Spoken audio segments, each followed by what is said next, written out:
Hi students, welcome to नजलू study point. आज आप लोग सीखेंगे चैप्टर 6 कंपाउंड टेस्ट का फॉर्मूला प्लस मैथ नंबर 1। तो आइए फॉर्मूला की तरफ। Amount for N years, n यानी हो गया हम लोग का टाइम। जैसे हम लोग सिंपल इंटरेस्ट में क्या करते थे, टाइम को टी से डिनोट करते थे, यहाँ हम लोग टाइम को टी से नहीं एन से डिनोट करेंगे। तो amount for N years equal to क्या हो गया formula, P into 1 plus R by 100 whole to the power N. ये हो गया हम लोग का अमाउंट का formula. Next 2 number formula, amount for N years equal to P into 1 plus R by 200 whole to the power 2n when the interval of 6 months। यानी जब आपका इंटरवल कितना महीना का हो जाएगा, 6 महीना का हो जाएगा, तब फॉर्मूला हो जाएगा आपका 1 plus R by 200 whole to 2n। यानी इंटरवल आपका 6 महीना बोलेगा तभी यह फॉर्मूला करना है, नहीं तो आपको हमेशा फॉर्मूला कौन सा अप्लाई करना है, पहला 1 नंबर फॉर्मूला। और इंटरवल अगर 6 महीना बोला तभी आपको फॉर्मूला 2 नंबर फॉर्मूला अप्लाई करना है, ठीक है। उसके बाद नेक्स्ट 3 नंबर हो गया। अच्छा, ये जो 200 आया क्यों, क्योंकि साल में आपका 6 मंथ का इंटरवल, यानी साल में कितना बार हो गया, साल 12 महीना का होता है, यानी साल में कितना हो गया, 2 बार हुआ, इसीलिए ऊपर में 2n आया और यहाँ 200।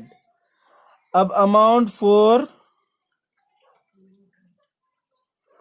एन ईयर्स बराबर p into 1 plus R by 300 whole to the power कितना हो गया, 3n व्हेन the interval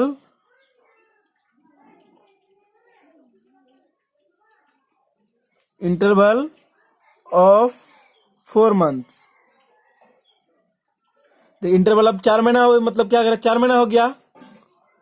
तो इंटरवल जब 4 महीना का हो गया, मतलब आपको साल में कितना बार देना पड़ेगा, साल में आपको कितना बार देना पड़ेगा, 3 बार, इसीलिए ऊपर में आया 3n और यहाँ 300।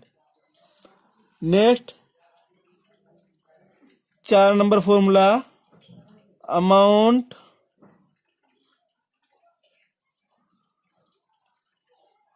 For an years equal to p into 1 plus R by 400 whole to the power कितना हो गया, 4n when the interval of 3 months. Interval 3 महीना का हो गया, मतलब साल में कितना बार, 4 बार, इसीलिए 400 और यहाँ 4n। अब 5 number formula,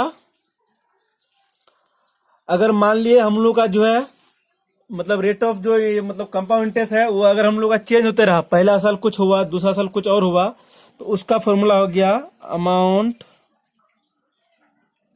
for an years बराबर फॉर्मूला हो गया आपका p into 1 plus R 1 by 100 into 1 plus R 2 by 100 dot dot dot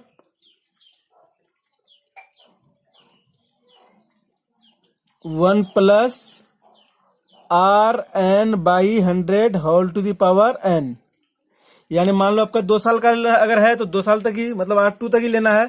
3 साल का है तो 3 बार तक लेना है आपको। 4 साल का है तो आपको 4 बार तक लेना है। जितना साल बोलेगा R1 इस तरह से बढ़ता जाएगा, R1 हुआ, R2 हुआ, R3, R4, R5, यानी जितना साल बोलेगा उतना तक होगा। अब कंपाउंड इंटरेस्ट का फॉर्मूला हो गया, कंपाउंड इंटरेस्ट बराबर आपका कंपाउंड इंटरेस्ट का फॉर्मूला हो गया amount minus principal, amount minus principal. ये हो गया आपका फॉर्मूला। तो आप इसको जो है बढ़िया से याद कीजिए। अगर आपको फॉर्मूला याद नहीं होंगे तो आप जो है मैथ का कभी जो है सोल्यूशन कभी नहीं कर पाएंगे। नेक्स्ट आइए 1 नंबर मैथ को पढ़ते हैं। क्या बोला, I have 5000 rupees in my hand, मेरा हाथ में 5000 रुपया है। I deposited that money in a bank at the rate of 8.5 compound interest per annum for 2 years।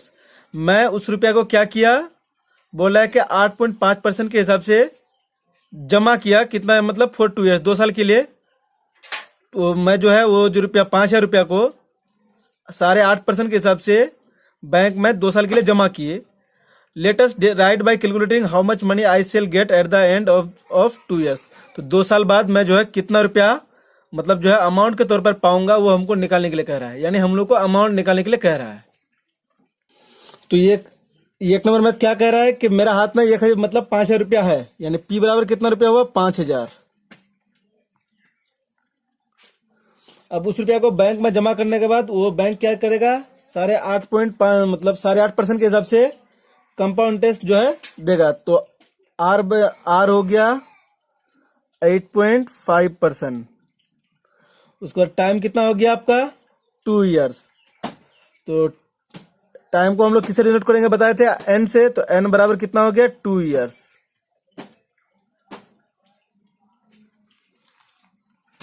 तो हम लोग को क्या निकालना, अमाउंट निकालना है। तो amount for 2 years equal to, formula क्या है हम लोग का, P into 1+R/100 whole to the power n। क्योंकि यहाँ कोई इंटरवल नहीं बोला है, इसीलिए हम लोग का जब भी कोई इंटरवल नहीं बोलेगा तो फॉर्मूला नंबर 1 हम लोग का जो है अप्लाई होगा, और इंटरवल बोलने से ही हम लोग का जो है अदर कोई फॉर्मूला अप्लाई होगा। तो बराबर कितना हो गया, P कितना हो गया आपका 5,000 इंटू 1+R कितना हो गया 8.5/100 whole to the power n कितना हो गया आपका 2। तो 5,000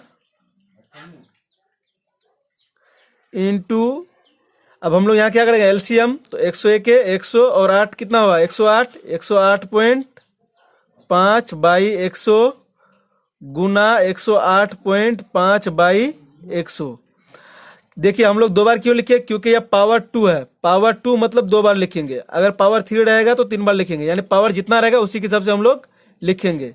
तो पॉइंट को हटाते हैं, तो उसके लिए क्या आएगा, पॉइंट के बदले में 1 और 1 घर है 1 0, 10 हो गया। पॉइंट के बदले में 1 और 1 घर है 1 0, काटते हैं 2 0 2 0 कैंसिल, 1 0 1 0 कैंसिल। उसके बाद 5 1 5, 5 दूनी 10, 2 हुआ आपका। उसके बाद इसको काटते हैं हम लोग 1085 को 5 से, 5 दूनी 10, 17 5 6 85, 20 5 6 100, फिर 4 5 6 कितना हो गया आपका 20, और यहाँ कितना हो गया आपका, उसी तरह से फिर काटेंगे तो 217। तो अब क्या करना है, 217 को 217 से गुना करना है। तो गुना करके आपका हो जाएगा 47,089, 47,089 बाई नीचे कितना हो गया आपका 4 दूनी 8।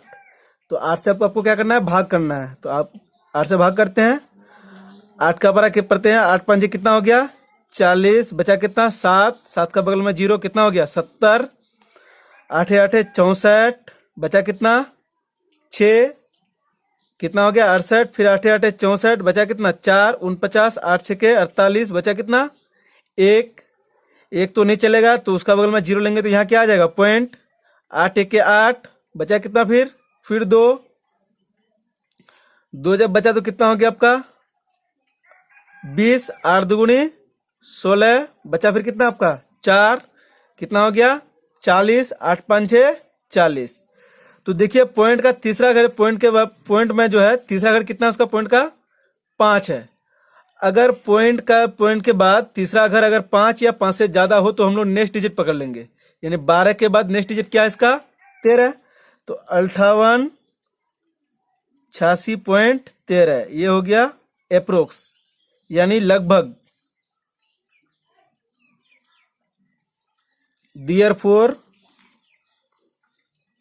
सवाल क्या था,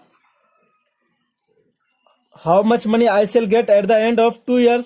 therefore I shall get at the end of 2 years equal to कितना हो गया 5886.13 अप्रोक्स हम लोग का हो गया ये आपका आंसर।